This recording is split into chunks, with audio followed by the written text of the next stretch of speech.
Disco में मिसको किसको नचवाओगी, इस प्रकार के गाना के टाइटल आ रहा है। जो अभी आप सब देख रहे हैं चकाचक न्यूज, और ये गाना के टाइटल है। और ये खेसारी लाल यादव के गाना है। काफ़ी खतरनाक गाना, काफ़ी शानदार गाना। और ये गाना आप सबके बीच अभी नहीं आने वाला, आने में अभी टाइम है। बाकी आप सबको पहले अपडेट दे देते हैं, क्योंकि खेसारी लाल चुनाव हारने के बाद इनका ये दूसरा गाना आ रहा है।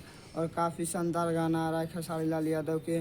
और इसमें खेसारी लाल यादव के डांस पूरा कूट कूट के भरा रहेगा, क्योंकि ये गाना लाजवाब होने वाला। और गाना के टाइटल भी लाजवाब दिए हैं, डिस्को में मिसको किसको नचवाओगी, इस प्रकार के गाना का टाइटल है। बाकी आप सब क्या गाना के टाइटल के बारे में सोच रहे हैं, क्योंकि गाना जब टाइटल ही खतरनाक है पोस्टर ही, तो गाना में क्या होने वाला है, जो आप सब कमेंट कीजिएगा।